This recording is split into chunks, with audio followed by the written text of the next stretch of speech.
I flew out to Las Vegas for 2 days of NBA Summer League, and here's what I found. If you didn't watch the last video, be sure to tune in. Ton of great basketball there. We're going to dive into what I saw on my second day here in Vegas. We started off day 2 with a matchup filled with star power, with Brandon Miller's Charlotte Hornets facing off against a group of French Knicks rookies. Brandon Miller had an incredible game, showing off his versatility offensively from all 3 levels of the floor in the Summer League stage. He remains to be probably the most overqualified player who played this summer, and he showed it within this game. A lot of steps Miller is going to have to take to become a true superstar in this league, including fitting better in an offense outside of his isolation touches and improving as a perimeter defender.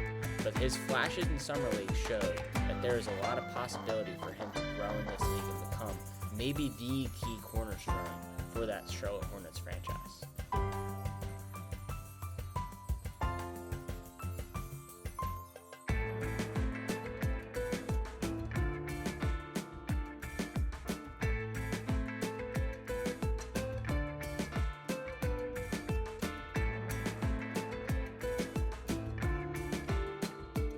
Another big reason I was excited to watch this game was the French rookies for both sides, with the Knicks' Pacon Dadier playing in this one, as well as the Charlotte Hornets' Tidjane Solon.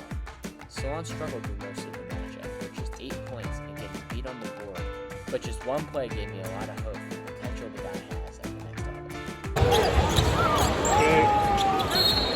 He's about to get warmed up! I was less excited about Dadier, who's definitely going to need to adjust to the league on both ends of the floor. But I think with time, especially in the G League, he could develop into a special player as well. Up next was probably my favorite and most anticipated game of the weekend, with Jared McCain and my own Philadelphia 76ers taking on Ron Holland and the Detroit Pistons. I was a big fan of McCain coming out of Duke, with his ability to move off ball as a catch-and-shoot player, as well as play on the perimeter as a defender. But he struggled early within this game, not being able to find his shot at the Summer League level. But McCain eventually found his offensive flow, getting some nice buckets to finish the game. Jeff Doughton, Keve Aluma, and Ricky Council all provided significant contributions as well, showcasing the Sixers' young core that could provide some serious minutes off the bench for them. The addition of Paul George has certainly hindered the Sixers' ability to utilize the salary cap over the next offseason, as they stand currently just over the luxury tax. So the play of players like Council and McCain could be really huge towards their success, even in the postseason, as they continue throughout the season. My hero, I ran down to meet him, got to see him for just a second. It was a really nice dude, and really looking forward to seeing him continue to put the work in and grow as a player into the superstar that he became this season. Second-year guard Marcus Sasser showed up with a pretty good all-around performance, showcasing his ability to possibly sneak into a really deep rotation of Pistons lottery pick guards. Ivy and Cade Cunningham already in the backcourt. Sasser and Ron Holland may struggle to find minutes this year with Detroit, but I think both players, as the rebuild continues, could be possible trade assets or pieces for that team as they continue to grow. Great weekend with 6 basketball games watched. We were coming to a close on our time in Vegas, but we wanted to go out watching one final matchup, the battle between the UConn, Donovan Clingan and Stephon Castle. With Stephon Castle's family sitting right in front of us, he showcased his abilities as a true point guard as he wanted to be going into the draft, showing off both his playmaking to the Spurs bigs and his shot from beyond, getting a bunch of threes for this game.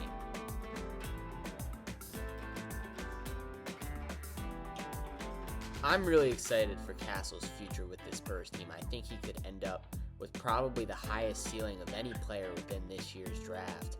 And I do believe that he has the tools to be able to figure it out as a lead point guard in the NBA, despite his lack of experience with such at UConn, especially playing next to a guy as versatile as Victor Wembanyama, and with his defensive instinct Donovan Klingen's night was less exciting, especially offensively, but he showed some flashes defensively that made him a top prospect.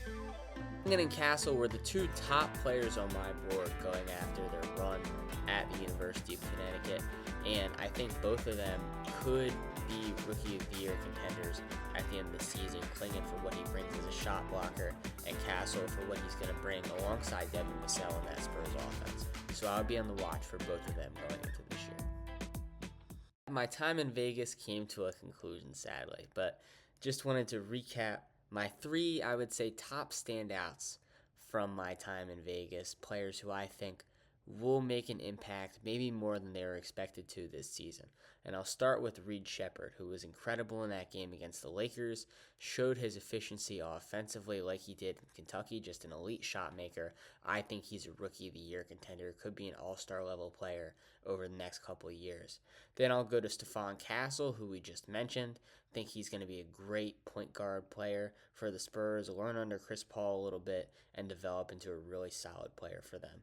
And then I'll finish with 76ers forward Keve Aluma, who showed a lot of activity on the boards throughout that Sixers game, an ability to stretch the floor from beyond, and played pretty solid defense both in the post and on the perimeter. I think he will probably play some good minutes with this Blue Coats team and maybe even try to get a start in the league for the Sixers, because he was absolutely incredible in the Summer League games that I got to say. Thank you to everybody for following along and watching. If you're not subscribed to the Adam Den Show or the TikTok, I will provide the links to those in the description, and we'll be back with the Broad Street Benchwarmers for our football preview coming very soon. So see you guys soon.